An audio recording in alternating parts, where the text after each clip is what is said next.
Devy Degens, welcome back to another episode of the Devy Degens. I am SC Romero with my co-host here, Tom Harvey, here to bring you everything Degy, got it mixed up, Devy football. And today we are diving in to the SEC, the Conference of Conferences, right after the intro.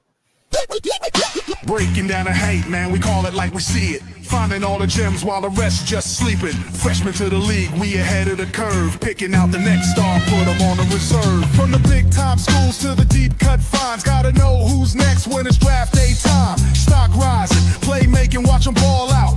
Devy Degens, yeah, no doubt. Yo, it's time to talk the future Devy style. Prospects rising, diamonds shining. Only the real ones grinding. Welcome to the Devy Degens, let's go. Let's go!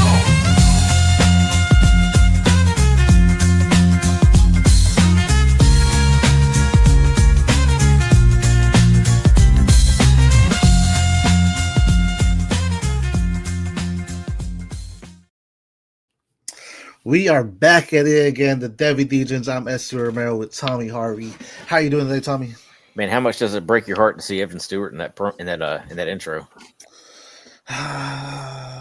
Man, he had to hit me with the sensitive question out the gate. Right. How else does it break my heart? Man, it does. It does break my heart. But luckily, what I've talked about for Oregon for months, past year, we have depth, right, at the position. That's what makes good teams is the depth, right?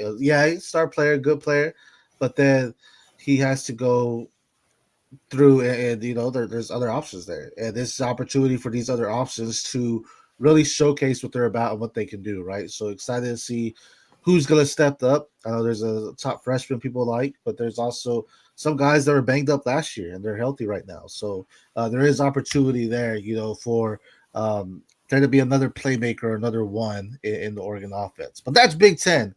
And as you know, we're going through our breakouts, and our rankings and things of that nature. And today we're going to talk about the best conference in the Power Four. I mean, it could be argued, right? It could be argued. And that's the SEC. For people that don't know who's the SEC, Alabama, one of the bigger dynasties in college football. Georgia, a powerhouse when it comes to defense and running. You have Florida that has, some big names in there as far as what they can do. Texas and Oklahoma, two of the top schools in the Big 12, now in the SEC, also throwing A&M. So there's a lot to talk about when it comes to SEC. LSU is always stacked. LSU. Ole Miss had a great team last year, so there's tons. I mean, we could go top to bottom, and we've said it on this show before. When there's an upset in the SEC, is it really an upset? Like, I'm not as shocked when Vanderbilt beats LSU. I don't know if they have, but if like Vanderbilt beats LSU, it doesn't shock me as much as like trying to throw, Oregon losing to Rutgers. Yeah, right. It's just like it's an SEC loss. Yeah, you can still get in, right? So not shocking. So there's a lot of things to talk about when it comes to SEC as far as the powerhouse. But before we get into our breakouts per position, we're gonna give you some this or that. Tommy, go ahead and start with the first this or that here. Here we go. Caden Durham out of LSU or Trey Wisner. Let's hit up some running backs. So both of them have some potential competition, right? You have Caleb Durham. He has Harlem Barrett, one of the top prospects as a freshman coming in. Trey Wisner, is Cedric Baxter healthy? Because if he's healthy, that's one where we're consistently asking, all right, is he the guy? Because he has shown flashes of being the guy, but Wisner really stepped up coming in for that injured Cedric Baxter last year and coming in. When it comes to these two, I like them both as Devy prospects. But I think I got to go Wisner just because I believe Texas is going to use their running backs more for pure running and, getting him the opportunity to showcase what he can do. Where Durham is a great pass catcher, but I just see LSU kind of opening their offense this year and really letting us, go down the field and showcase his arm talent. So for that reason, I'm going to go Wisner. Where do you go? Yeah, better pro prospect. I have Caden Durham. I think he's kind of a bowling ball type of runner. He's kind of short and compact, and reminds me a lot of somebody like a Ray Rice. So I kind of see him being more kind of pro ready, even though he's a little bit younger. Okay. Whereas Trey Wisner, he kind of had a breakout year last year. Let's see if he can kind of follow up with it For sure. this year or not. But due to Baxter's injury, are you more worried about Harlem Berry taking a bigger role than Baxter, or you still believe in Um, Baxter too? I'm not, with it being Devy, I'm not real worried about college production. Okay. I'm worried, I want to see, I want to see skill. I Right. want to see durability. I want to see um, the ability to come up clutch in big moments. Right. And I just, I saw a lot. I saw a lot from Caden Durham last year Yeah. For sure. that I didn't necessarily see from Trey Wisner. Fair. Um, Now that could have been potentially because Trey Wisner was splitting carries with Jadon Blue, and nobody really expected it from Wisner coming in. Yeah. But just kind of the eye test, it looks like Caden Durham is the better pro prospect. Fair. Fair. I think Caleb Durham's currently undervalued, in Devi, so I think he Mhm. is a great back there. Oh, we do have another one here, but it's good. This question from Amir is actually going to lead into it. He asked, "What's the better wide receiver tandem? Eugene and Dallas Wilson out at Florida, or Barry and Brown and Nick Anderson, or Aaron Anderson, I guess, but I'm assuming Nick out at LSU? Who do you got there? That's a good one. Um, Personally, I'm going to lean towards the LSU wide receivers, Fair. Barry and Brown, Aaron Anderson, Nick Anderson. Um, I think that they're going to be able to showcase it a little bit more. Whereas Trey Wilson has really been he's really been injured too much to be he's hasn't been on Yeah. the field quite enough. Right. You can say the same thing about Nick Anderson. Absolutely, you're Yeah. able to say the same thing there. But just the kind of combination of um, Barry and Brown, who is going to be a dynamite return man at least in the NFL. Um, Undervalued. yeah, and you can say the same thing about Aaron Anderson. Aaron Right. Anderson, I think, has has a dynamite skill set also. Right. The caveat there is which of the wide receivers would you rather have out of all of them? And I think it's Dallas Wilson. I was just about to say that. Better tandem, Barry than Anderson. Mm-hmm. But out of all the wide receivers, I'd rather have Dallas Wilson the most.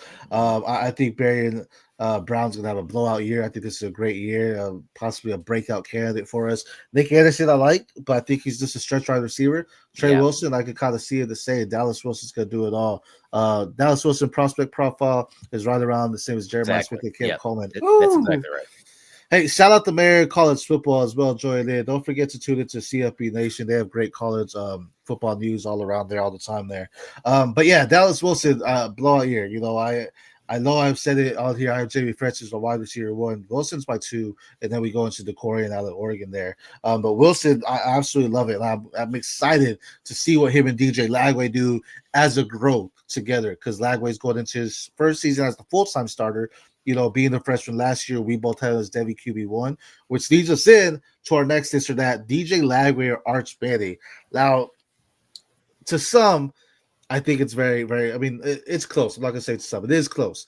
To some, I think they're going to favor Arch, just naturally. DJ Lagway, to me, has the untapped potential we haven't seen again. This is going to be the year, but we both have him as Devy QB1. I absolutely love DJ Lagway's size. I love his strength.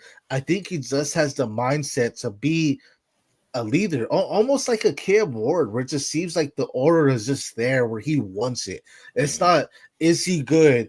Is he bad? It's he wants it. So regardless of how he goes out there and play, I'm not judging him based on one series, because if he messes up, guess what? The next series, he's going to go out there and counter around and do good. Arch Manning, great prospect. I actually do he's going to be great.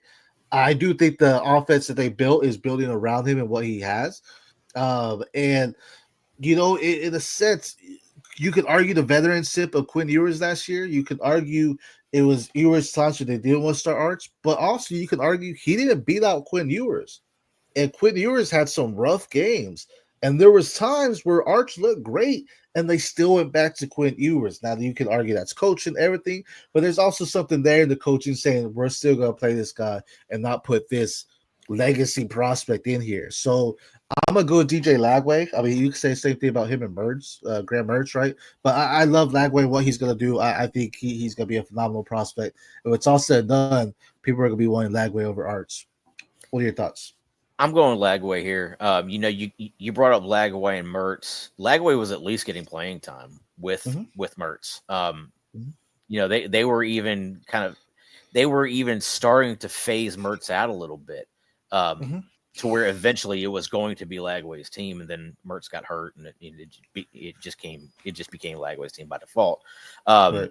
But just kind of comp wise, physically, DJ Lagway kind of reminds me of kind of a mix between Josh Allen and Anthony Richardson physically. Okay. Big, strong guy, mobile, big arm, has all the tools. Arch Manning, you could almost argue put a different name on Arch Manning, and is he still as highly touted? Yeah. I don't know the answer to that. Yeah. Um, I mean, same I thing was mean, said about Shadur this past year, right? Like, take yeah, away the name, yeah. is he Take still away that? the name, and is he does he have the same buzz to him? Mhm. Arch Manning is still really, really good. Right. Let's not confuse that, but um, a lot of his mystique is because of his name, I think. Yeah. Um, he has yet to really Uh, prove anything. I think our guys over there at the CFP Nation, they say the Manning Media Cartel is what they call it, which I Right. absolutely love that. And I agree. Take away labor, we still really talking about him. So when you're watching him, don't think Manning. Just think I'm watching the college football player, and I think people are just drawn to think of him. Now, it's funny because here in a few years, we're probably be saying the same thing about Philip Rivers' son because he's out there throwing the ball now Right. too, right? I mean, So there's say tons the of same thing. guys. I mean, you're able to say the same thing about any legacy guy. Yeah, Um, Marvin Harrison, right? I mean, are we yeah. still talking about? I mean, Harrison looked great. I'm not saying he's not, but still, it's like the same concept. Like, does he get the same hype or the exposure because of their name, or is it really that they're good? Harrison was a really good football player, Mhm. but is he knocked down a little bit if he didn't have that name as well? So there's a lot to be talked about No, that, but well, Marvin Harrison, I think physically is better than his father. He has better tools. mhm, Does he have the same work ethic and the same mental capacity his father had, though?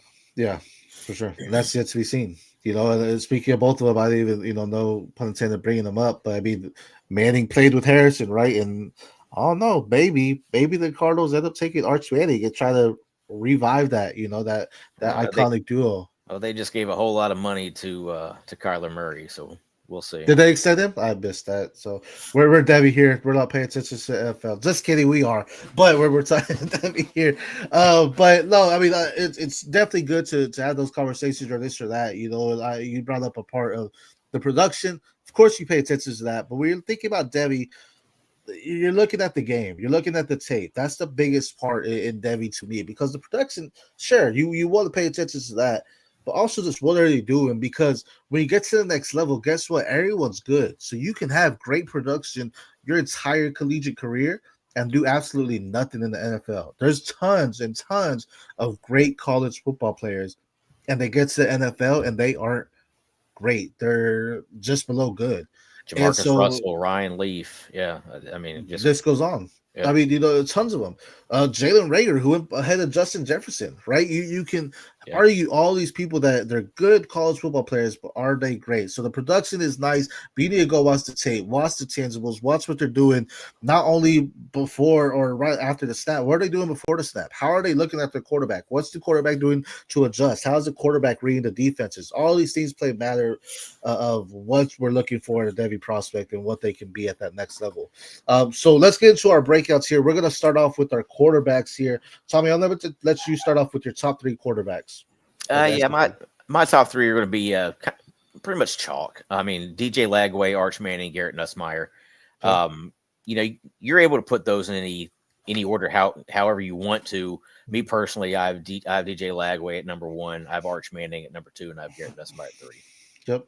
And as you say, you put him in any way. The only one we don't have in any way is Lagway. As we said, he's our QB1 in Devy. Then I have Nuss. Then I have Arch.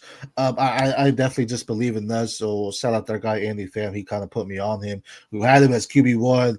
2 years ago, I do believe, if not a year and a half ago, before the season started last year. So it actually sold me on it to say, okay, this guy has what it takes. I love his ball placement and what he can do. All three quarterbacks should do good. SEC is a tough conference, but all of them should have some excellent numbers and excellent game tape to watch this year. Yeah, the thing that kind of worries me about Nussmeier is his sometimes lack of focus. Mm-hmm. He'll throw a lot of balls into coverage he shouldn't throw. Yeah. And that's something to watch this year, right? That's something where you see it on tape.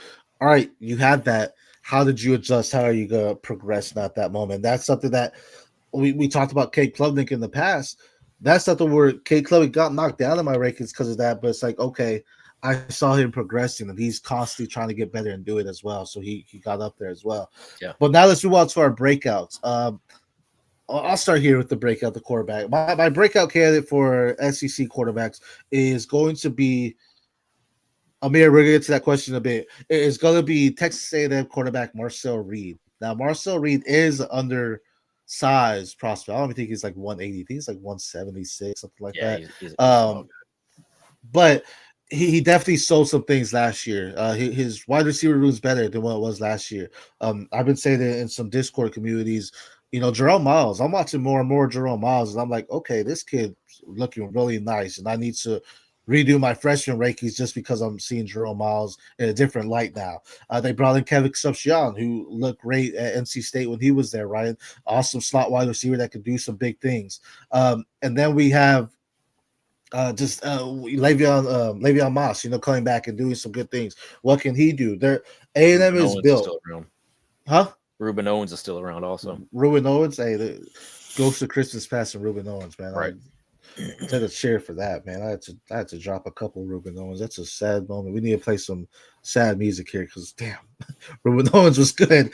But I think Marcel Reed has the tangibles to be a great quarterback this year in the SEC. I think this is a breakout year for him to possibly be one of the top quarterbacks in the SEC. He has the mobility, has a good arm. I wouldn't say it's the strongest arm, but he has an arm to get it down the field, or at least to throw it in the tight spots for Concepcion or even Jerome Miles, if that's their guy as well. So I actually do like Marcel Reed. I think he's a good breakout candidate for you. More of a C2C value for him. He's not going to be what we want in NFL prospect, maybe wildcat formations, things like that, but more C2C, and then trade his value when it's there, because I think you're going to get heavy value for him after this season. Yeah, let's not forget Terry Bussey's there too. Really dynamic player with the ball in his hand. But my breakout guy is going to be Austin Simmons, Ole Miss. Really, he's really young for his class. I think he's a junior, but he's only like 19 years old. That's smart. Yeah. And he's got a big arm, man. He was a pitcher for the baseball team last year. And taking over in that offense, I think Lane Kiffin's got another stud there. Yeah, it's gonna be something. The offense as a whole is kind of a whole different look, if you will, because they've had Dart for some time, they've had Harris for some time. Their running backs, they're bringing in some different running backs as well, right? So there's some big things that can happen for it, but it's going to start with the quarterback position, what he can do. He has the arm. You brought up baseball, so he has that velocity on his throws where he can get it in quickly and efficiently in those tight spots. Now it's just going to be, is he going to be doing it on time? Right, because it's there, but is he gonna be able to time it right to make those tight windows or those big throws down the field, so his quarterback has opportunity to do something after the fact as well. This could be a growing curve for him, though. And again, SEC can knock people around really quick and easy. Austin Simmons has the tools to be their guy and be a wise quarterback to take in the future. This may be. Well, he's got the weapons too to be able to throw to. Got Dejon Stribling transferring from Oklahoma State. Harrison Wallace transferring from Penn State. Caden Lee, is returning. Caleb Odom transferred in from Alabama. He's got plenty of weapons to be able to toss it around to. Harrison Wallace was one of your top guys as well, wasn't he? As a top prospect. Yeah, there you go. I'm really high on him. There you go. And it's going to start with Simmons there. Amir, he did say never mind, but we're going to pull up Garrett over Sellers. This is interesting because a lot of people do value Sellers very high, and I get it. I do like Sellers. Looking at my rankings, Sellers would be my QB4 in the SEC, actually. Um, with that, Sellers showed a lot of worry last year in some of his throws. A lot of times, and I've said this on previous shows, when he needed to run, he threw. When he needed to throw, he ran. And I need him to understand the difference in what he needs to do in certain situations. Yes, if the gap's there, cool. But if your wide receiver is wide open, 10, 15 yards down the field, further than that gap, throw it to your wide receiver. You don't need to run it all the time. So I think same with like Nuss, as you brought up Nuss and, trying to force in some throws. He just needs to get in that learning because he has the upside of being great, one of the top prospects in the NFL drafts at that. But I also could see him taking a drastic fall, no one taking him just due on his incapabilities of really processing the field correctly. Yeah, I think that's a big worry for Sellers in comparison to Garrett. Is that Garrett Nussmeier, reads defenses a lot better than what Sellers does. Mm-hmm. Also, I'm not over the moon with Sellers' ability to throw the ball. I don't think he's very accurate. I think he has a hard time hitting receivers in stride. Yeah. And he's got to be more than a runner in order to be an NFL quarterback. Yeah, 100%. 100%. I mean, we see that with Anthony Richardson, right? You got to be more than that. So, that's been a comp for Sellers as well. So, no, I agree. Now, let's move on to our running backs here. Go ahead and give us your top 3 running backs. Top 3 running backs. Going to go Nate Frazier out of Georgia, Jaden Ball out of Florida, and CJ Baxter out of Texas. Those are my top 3. Now, people, a lot of people have kind of dropped CJ Baxter just because of the injury. But when healthy, he may be the best running back in Devy period. For sure. He's probably going to be behind Trey Wisner a lot of this year. But that doesn't mean that Baxter isn't the better Devy prospect. In my mind, once he gets fully healthy, he will be a top Devy name. Again. Okay. Absolutely love it. I'm not mad at Baxter. I do like him as well. The injury, does scare me and what he could do because that, if anything, if he doesn't see a decent amount of time on the field, that's going to drop him in the drafts anyway. Sorry, I sneezed there. So that's gonna be something to see what he comes back on the field and what he could do. For my top 3, I have Nate Frazier, Jaden Ball of Florida, Nate Frazier from Georgia, and I have a Killing Deer. I know Alabama has some running backs there, but a Killing Deer, man, just fits the mold. Kind of reminds me of a Mark Ingram for what Alabama could do. Just a nice, strong runner. I wouldn't say necessarily bowling ball. He can be. He does have some speed to him.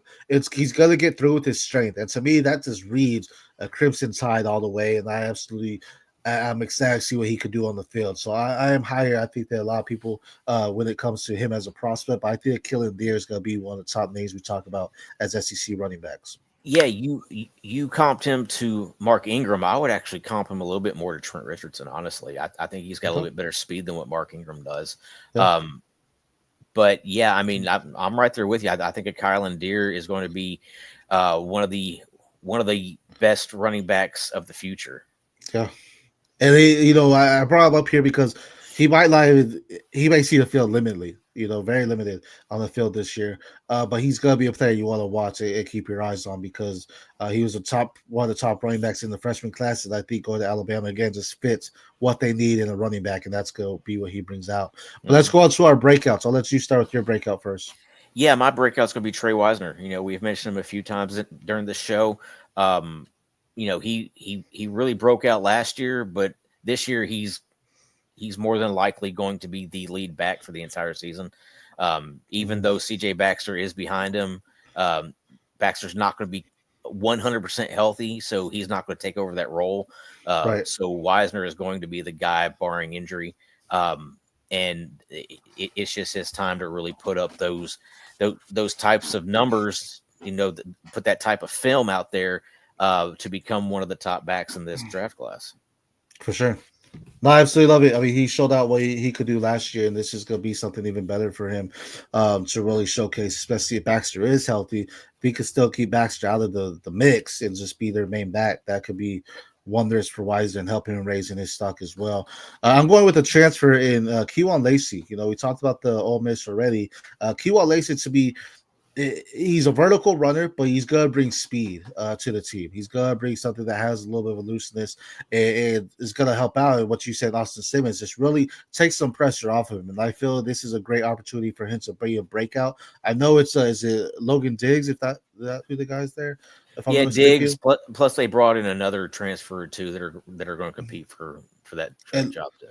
And I'm not sold on Diggs. Diggs has some injuries. You know, I think Lacey's going to be the one. I absolutely love one of the freshman running backs they're bringing in Shakai Mills-Knight. He's going to be a great back, and I think he could get some good playing time this year. But I think Kewan Lacey's going to be the RB1. Again, vertical runner, runs kind of straight up, but he does have some speed to his game and what he could do between the tackles and how to make defenders miss in open space as well. So I'm excited to see what he could do at this SEC level moving on there forward there. Now,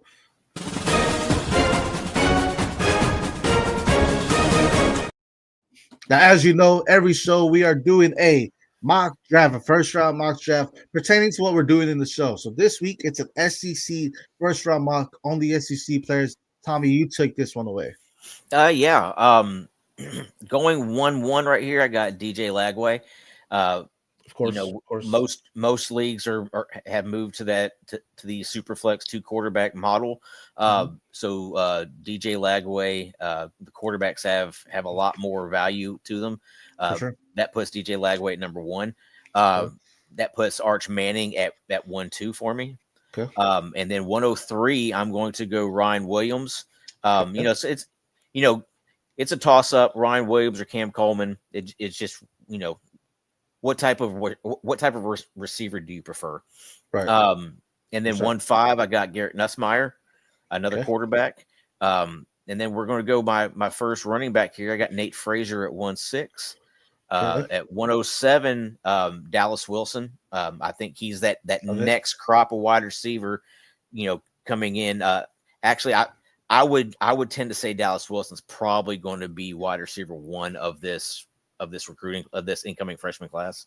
Okay. You know, him and Decorian Moore, very different style of wide receiver. So again, it really just depends on what type of receiver you like. Right. 108, I got Keelan Russell, quarterback for Alabama. True freshman. Okay. Yeah, true freshman that could potentially end up taking over that job at some point this year. Yeah. Really depending on what Ty Simpson and Austin Mack do. Okay. My 109 is Jaden Ball. Okay. 110 is CJ Baxter. Love it. 111, I'm going to go Ryan Wingo, another wide receiver for Texas. Okay. And then my 112 to finish off the first round mock is Caden Durham. Fair. Running back for LSU. I think Wingo's too low. I would put Wingo above Keelan. I get the argument with Wilson over Wingo, but Wingo might have the better year, so I get that though. You have 3 Texas players on here and 3 Florida players on here. Mm-hmm. Do you think one of them are SEC champions this year? Florida won't be. Just their schedule is ridiculously difficult. Them and Oklahoma have gauntlets for schedules. Okay. Texas would be my preseason SEC champion. Okay. For one, their schedule is pretty soft when it, you know, in terms of an SEC schedule, their schedule is soft. I know they play Ohio State this year, but again, that's a non-conference. Yeah. Just looking at their in-conference schedule, last year they didn't really play much of anybody outside of Georgia. Did they play Alabama last year? I think they may have, but I mean, I think they played before, a couple weeks before Georgia, if I'm not mistaken. Yeah. Now, I mean, they always get Oklahoma, and Oklahoma's supposed to be better this year than they were last year. But just schedule-wise, I'm going to take Texas. Okay. I think Texas and see, to me, I don't know if anybody else is really going to challenge for it. Right. I don't think Georgia has the skill talent outside of Nate Frazier. I don't think they have the quarterback play either. And then Alabama, I don't think they have the quarterback play at all. I've been going back and forth on Alabama too. We can talk Alabama and Georgia real quick. Their quarterback, you brought in Keelan Russell, right? So you think Keelan Russell could get the start there. Understood. I think Austin Mack's going to see the field before Keelan just because Mack's been with the board, right? Ty Simpson, I think, is the wash. He'll see the start just because of the seniority. But I think Austin Mack comes in, and then if Mack struggles, you'll see Keelan Russell. When it comes to Georgia, right now, I think Gunnar Stocking is the top guy. They still have Jaden Rashada there.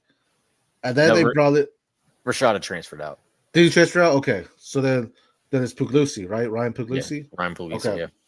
So in my opinion, the smart decision will be to go to Puglisi. But I think Stockton's going to see the field. I absolutely love Stockton too when I saw him on tape. It's like, this guy is good, but I just don't know. I don't know. Puglisi looks better. So it's the quarterback battles in the SEC.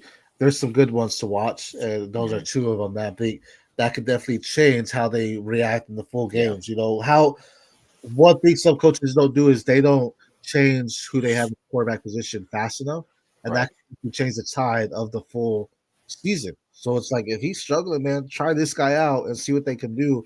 A lot of them don't do that. It's like, well, now you did it too late, and now you're not even in the playoffs. So, yeah, I mean, I could very easily see Florida, Georgia, Alabama all going 9-3, 8-4. Georgia and Alabama have to prove it at the quarterback position. Alabama, Ty Simpson ain't it, man. He's not very good. I don't think he's the guy either. Yeah. You know, and then Texas A&M could be a surprise, honestly. And then LSU, there's just something going on down there. I don't necessarily like. It's just there's just a weird vibe around that program. Yeah, I could see them going 8-4 and running Brian Kelly out of town. Yeah, potentially. You know, I know Harold Perkins was one of their top defensive guys, at least in Devy community, but really they were better when he wasn't on the field. So it'll be interesting to see what they're doing as a defense, because I think it's kind of been like they've struggled to find their identity since Jaden Daniels left. You know, so it's they're trying to find that new vibe for them, if you will. Even with Jaden Daniels, they went 9-4. Mm-hmm. Yep. So I mean, even his Heisman year, they didn't just light it up as far as putting wins on the board. That's true. It'll be interesting. The SEC is always fun to watch and look at them and see what's happening. Because again, like I said, if Vanderbilt beats Alabama or Georgia, I'm just like, oh, there's an SEC loss.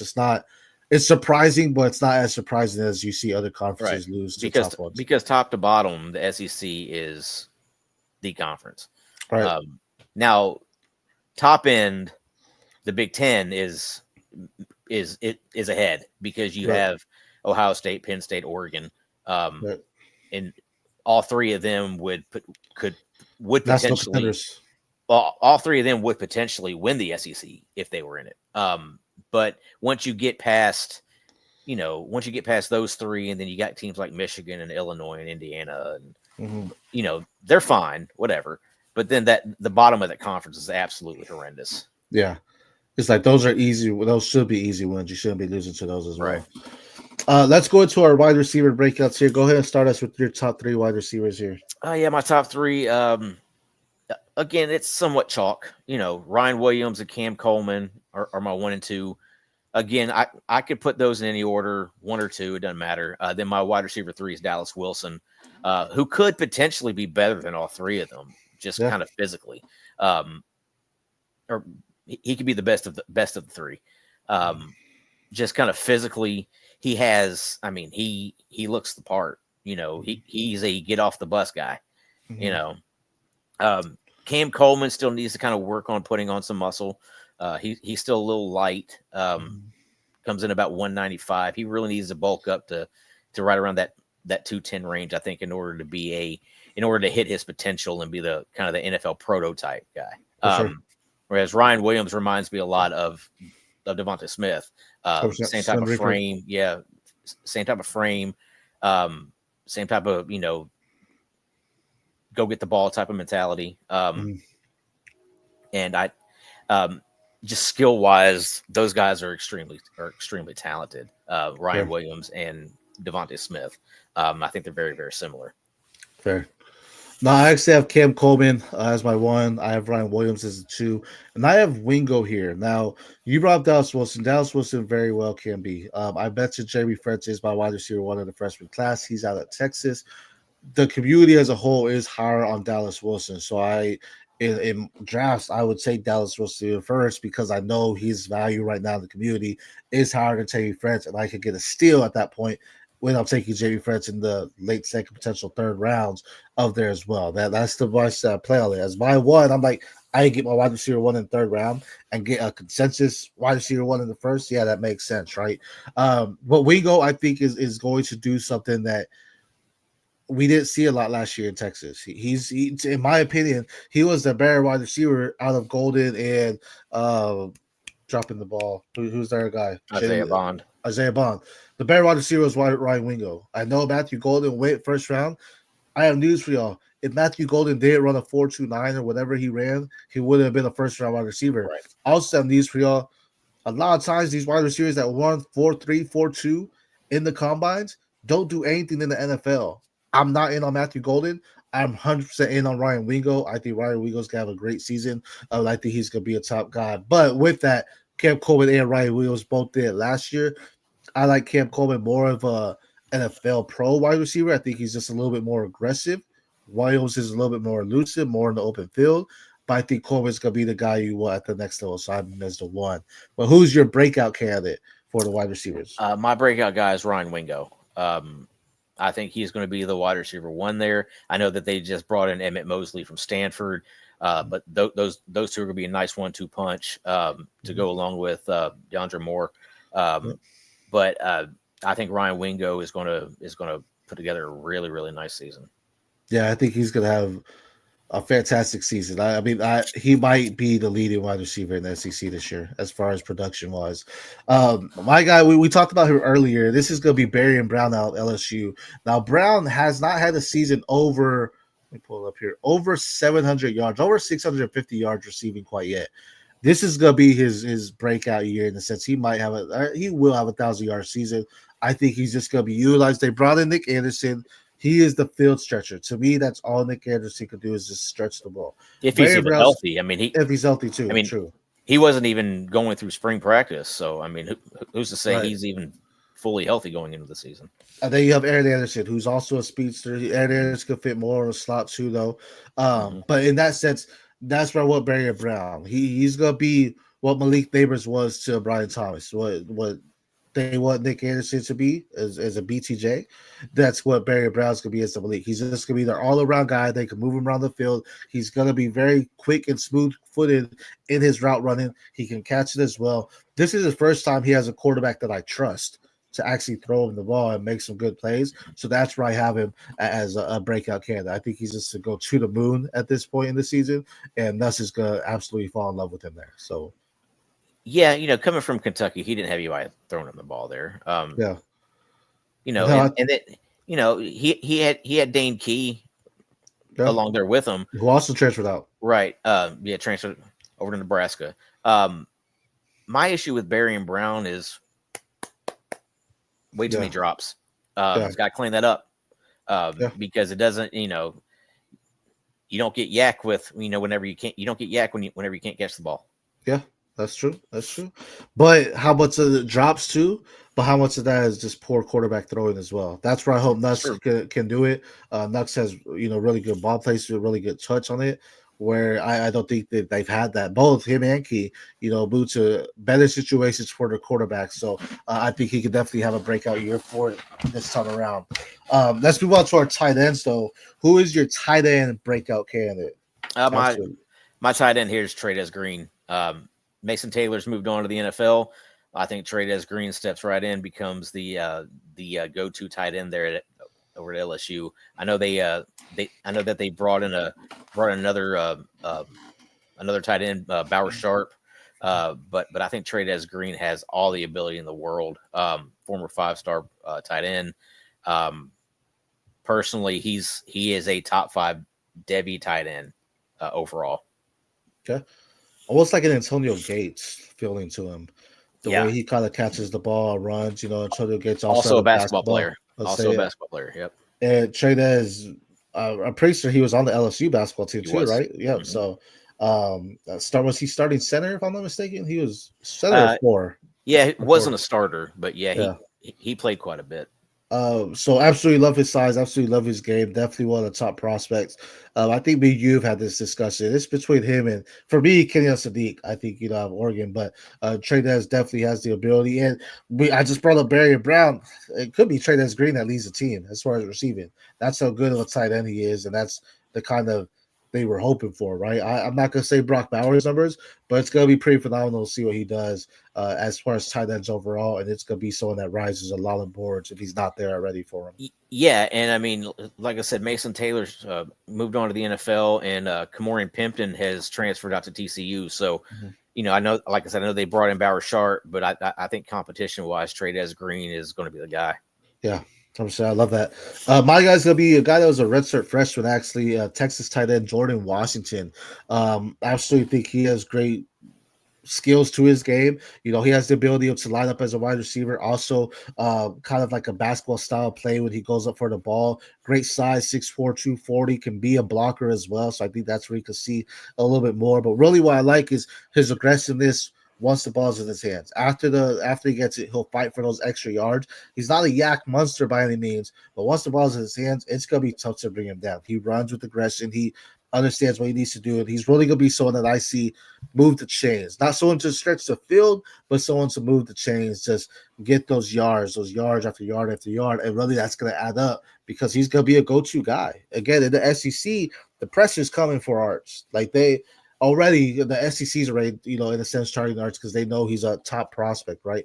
Pressure's gonna come for him. He may not have all the time in the world to get out to a Wingo or more or anyone else that's going to be there. So guess what? The Washington might be their guy, the go-to guy for him. So I absolutely think a breakout opportunity could happen for him. Yeah, I think you're going to have to wait a season for Jordan Washington, just because they brought in Jack Injuries out of Cal, and Injuries is going to be their top tight end. And actually, Injuries is going to be one of the top tight ends in this upcoming draft. So I think you're probably going to have to wait a year for Jordan Washington. So you may be a year ahead of, you may be a year early on him right there. There you go. But I do think they have an opportunity to run two tight end sets if they try to, because you even said, right, they have no 1,000-yard rusher, but they have multiple guys there for it. And that's because they'll try to run the ball. So that's where Washington may come in. I feel he might be a little bit better blocker than Elias is. But at the same time, yeah, he's going to be the more athletic one, Elias, as you said as well. So Washington, I'm stoked to see what he can do again. Red start freshman, but I think he gets some opportunity this year for it as well. Now, as we said, every time we're going to our breakouts, we're going to talk some IDP for y'all. So I'll give y'all my first IDP, and then you'll talk about yours, Tommy. I brought up Colin Simmons previously. I think it was like our first episode. I said Colin Simmons will be the leader of the team and be a top 5 draft pick in the 2027 class. So I'm not saying he's a breakout, but the breakout is going to be linebacker Anthony Hill. I think he got over 100 tackles last season. Wasn't as great a solo tackle for him, but it's like this is going to be the year where he has it. He's been waiting for this moment to say, hey, you are the full-time guy. This is your backfield. This is your defense. I think Anthony Hill's got a great season. We might see him get over 150 tackles this season and just be one of the top SEC prospects as far as defensive players.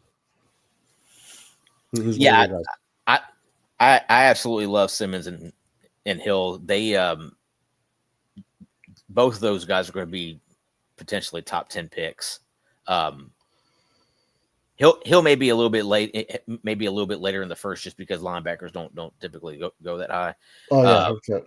But both of them are going to be top half of the first round type of guys. Right. My two guys here, CJ Allen for Georgia, really stepped up late last year, heading into the playoff for them. He showed he is that kind of prototypical NFL style linebacker.